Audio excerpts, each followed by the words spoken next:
Саламатсыздар ма, құрметті оқырмандар? Бесіктің маңызы жайлы не білеміз? Бүгін сол турасында әңгіме қозғайтын боламыз. Менімен бірге болып, каналыма жазылып, лайк басып, комментарий қалдыруды ұмытпаңыздар. Бесікте бала жылы әрі таза жатады.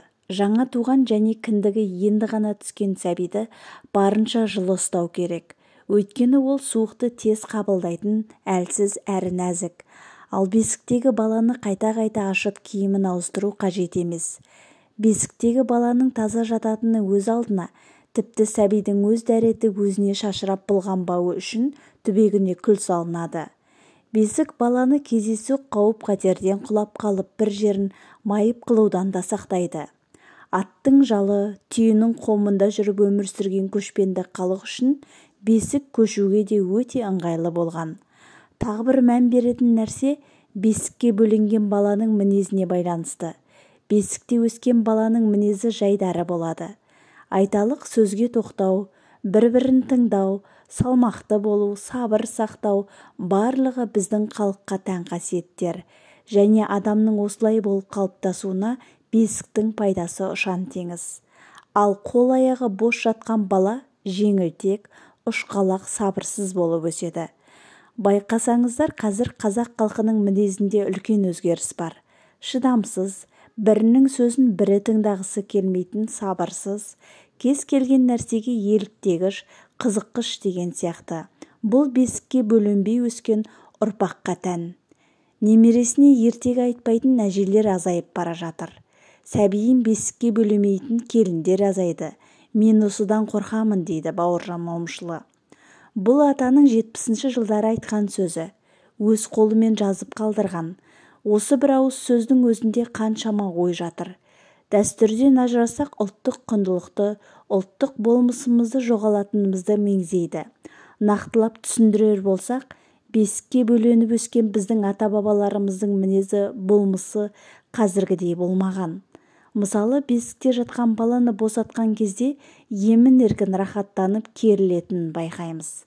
Ұйқысы тыныш, асты құрғақ, әрі таза бала солай өзі керіліп созылу арқылы өзінің денсаулығын жақсартып тұр.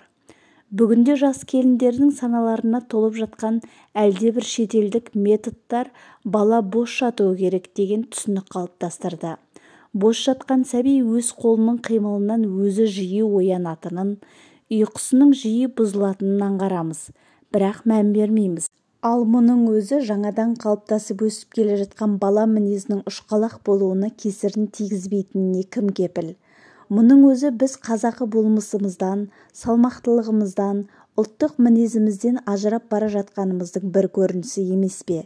Сайып келгенде салт-дәстүр, әдет-ғұрып жайлы өзіміздің ұлтымызға ғана мәселені сөз етіп келе жатқаннан байқағанымыз еш нәрсенің негізсіз емес екендігінде, бірімен бірі астасып жатқандығында, тұтас бір ұлттың ұлттық құндылығы саналатындығында, бесікті де соның бір айқын бір дәлелі деуге болады. Ел болам десең бесігіңді түзе. Бұл күндері мерекелік іс-шараларда, әсіресе Наурыз мейрамында міндетті түрде салт-дәстүр үлгілері көрсетіледі. Оның жасандылығы бірден байқалады.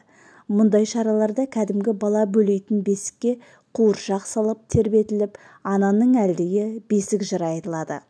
Осындай көріністерді сахналардан жиі көріп жүрміз. Біздің қазақ халқы бесікті қасиеттейді. Ешқашан бос бесікті тербетпейді. Ол жаман ырым. Бос бесік тербетіп қалды деп перзенті шетінеп кеткен ананы айтады.